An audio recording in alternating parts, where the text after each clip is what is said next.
नमस्कार, मैं हूं सत्यपाल और आप देख रहे हैं CWB हिंदी न्यूज।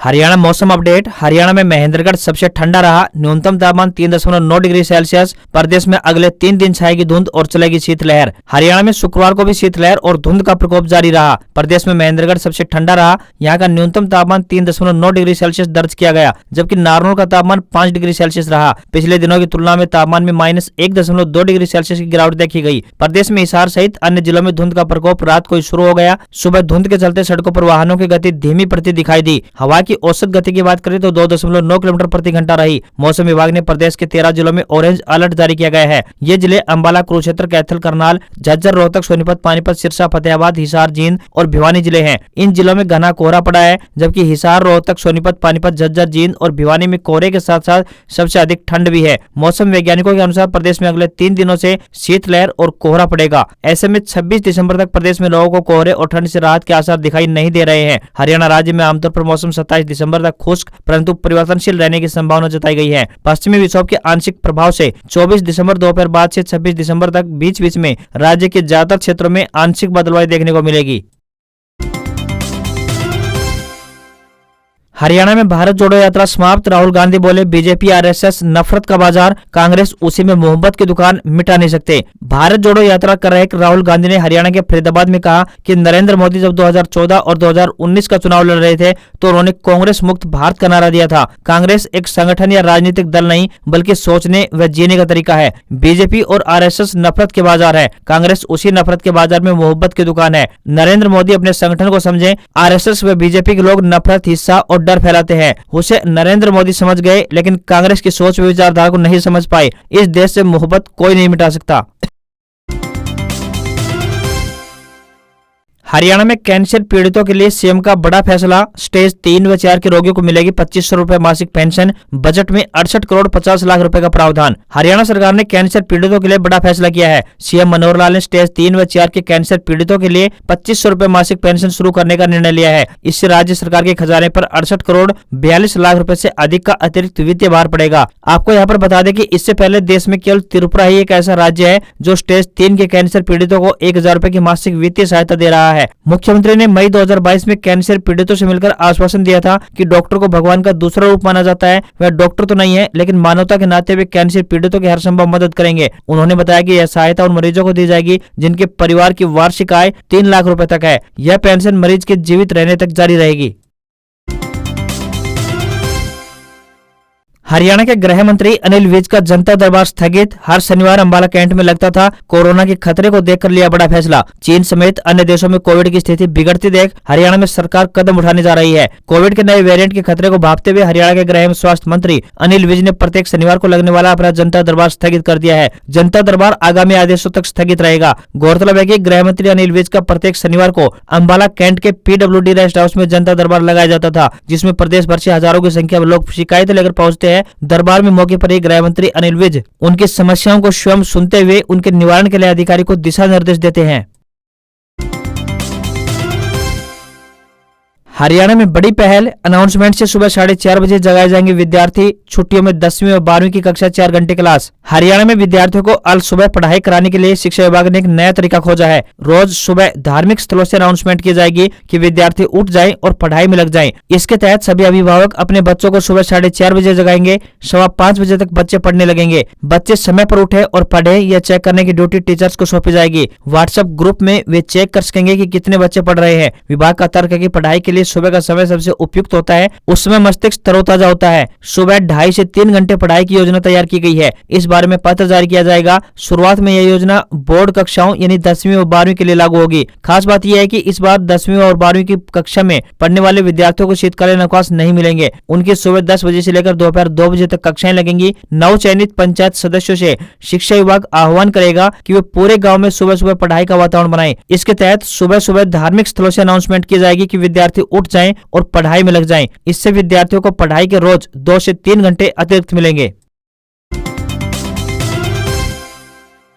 हिसार के चौधरी चरण सिंह हरियाणा कृषि विश्वविद्यालय में देश के पूर्व प्रधानमंत्री स्वर्गीय चौधरी चरण सिंह की 120वीं जयंती के उपलक्ष्य में शुक्रवार को किसान दिवस मनाया गया। कार्यक्रम में प्रदेश के कृषि एवं किसान कल्याण मंत्री जयप्रकाश दलाल ने शिरकत की। इस दौरान सिरसा के गांव झोरड नाली के मुकेश को किसान रत्न अवार्ड से सम्मानित किया गया। कृषि मंत्री ने कहा कि हर जिले से प्रगतिशील किसानों को सम्मानित करके उनका हौसला अफजाई किया गया है। हम किसानों के हित में नई नीतियां लेकर आ रहे हैं। इन प्रगतिशील किसानों ने कृषि में विविधीकरण, पशुपालन में उत्पाद मूल्य संवर्धन, कस्टम हायरिंग सेंटर, फसल उत्पादन, फल एवं सब्जी परिरक्षण, अचार उत्पादन एवं बाजरा उत्पादन, फसल विविधीकरण, जल संरक्षण, प्राकृतिक खेती, हाईटेक नर्सरी, डेयरी फार्मिंग, स्वयं सहायता समूह, महिला सशक्तिकरण, सब्जी की संरक्षित खेती, स्वयं सहायता समूह बनाने के लिए मुख्य प्रशिक्षक, वस्त्र सज्जा एवं बिक्री केंद्र, मशरूम उत्पादन, मशरूम एवं स्पान उत्पादन, फल एवं सब्जी मूल्य संवर्धन, जैविक नियंत्रण द्वारा समन्वित किट्स प्रबंधन, पशुपालन एवं किचन गार्डनिंग क्षेत्रों में महत्वपूर्ण कार्य किया गया है।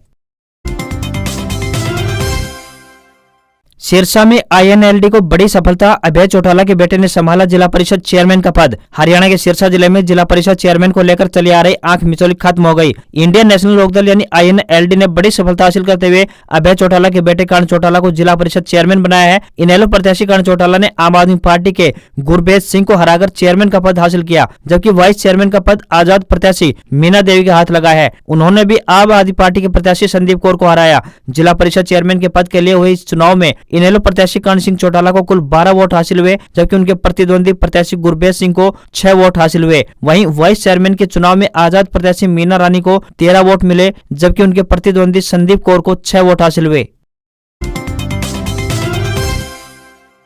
Supreme court jobs update, court assistant के पदों पर आई भर्ती, जल्दी से करें आवेदन। भारत के उच्चतम न्यायालय द्वारा कोर्ट असिस्टेंट पदों पर भर्ती के लिए आवेदन मांगे गए हैं। आपको बता दें कि यह भर्तियां परमानेंट आधार पर की जाएंगी। जो भी इन पदों पर आवेदन भेजने के इच्छुक है वे ऑफलाइन माध्यम से अपने आवेदन भेज सकते हैं। इन पदों के लिए इच्छुक उम्मीदवार रजिस्टर्ड डाक के माध्यम से या स्वयं जाकर अपने आवेदन जमा कर सकते हैं। आवेदन करने की अंतिम तिथि 31 दिसंबर 2022 तय की गई है। यह भर्तियां निःशुल्क यानी फ्री है। न्यूनतम आयु 18 वर्ष और अधिकतम आयु 30 वर्ष निर्धारित की गई है। इन पदों के लिए आपको ऑफलाइन आवेदन भेजने होंगे। पैन कार्ड की अनिवार्यता हो सकती है खत्म, अब आधार कार्ड से चलेगा काम। बजट 2023-24 में केंद्र सरकार कुछ वित्तीय लेनदेन के लिए पैन कार्ड की अनिवार्यता को खत्म कर सकती है। अगर आधार कार्ड पहले से मौजूद है तो वित्तीय लेनदेन में पैन कार्ड की जरूरत को खत्म किया जा सकता है। बैंकों ने सरकार को यह सुझाव दिया है। इन वित्तीय संस्थाओं का कहना है कि चूंकि खाते आधार से लिंक है, इसलिए पैन की कोई आवश्यकता नहीं है। दरअसल इस कदम का मकसद वित्तीय संस्थानों और बैंकों की मांग के मुताबिक नियमों को आसान बनाना है।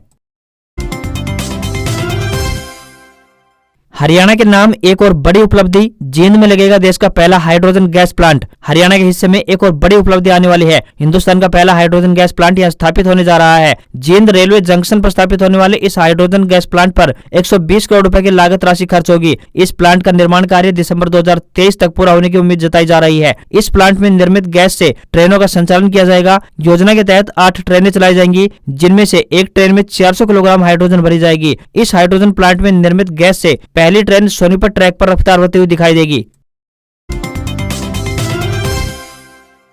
आरबीआई ने बैंक लॉकर से जुड़े नियमों में किया बदलाव। यदि आपके पास भी बैंक लॉकर्स है तो यह खबर आपके लिए महत्वपूर्ण होने वाली है। 1 जनवरी 2023 को नए साल की शुरुआत के साथ ही रिजर्व बैंक यानी आरबीआई लॉकर से जुड़े नियमों में बदलाव करने जा रहा है। इस नियम के लागू होने के बाद बैंक लॉकर को लेकर ग्राहकों से मनमानी नहीं कर सकेंगे। आरबीआई के नए नियमों के मुताबिक अगर बैंक की लापरवाही से लॉकर में रखे सामान को कोई नुकसान पहुंचता है तो उसका भुगतान बैंक को करना होगा। आगे कहा गया है कि यह बैंकों की जिम्मेदारी है कि जिस परिसर में सुरक्षित जमा तिजोरी रखी जाती है उसकी सुरक्षा के लिए सभी आवश्यक कदम उठाएं। यदि नुकसान बैंक के कर्मचारी द्वारा की गई धोखाधड़ी के कारण होता है तो बैंक की देयता लॉकर के वार्षिक किराए के 100 गुना तक होगी। इन मामलों में मुआवजा नहीं मिलेगा। इसके अलावा अब ग्राहकों को 31 दिसंबर तक बैंक के साथ एक एग्रीमेंट साइन करना होगा। इसके जरिए ग्राहकों को लॉकर नियमों में बदलाव की जानकारी बैंक को SMS और अन्य माध्यमों से देनी होगी। आपको यहाँ पर यह भी बता दें कि आपको इन कंडीशन में मुआवजा नहीं मिल पाएगा। ग्राहक की गलती या लापरवाही, भूकंप, बाढ़, बिजली तूफान इत्यादि जैसी प्राकृतिक आपदाओं के कारण लॉकर की सामग्री को हुए किसी भी नुकसान के लिए बैंक जिम्मेदार नहीं होगा।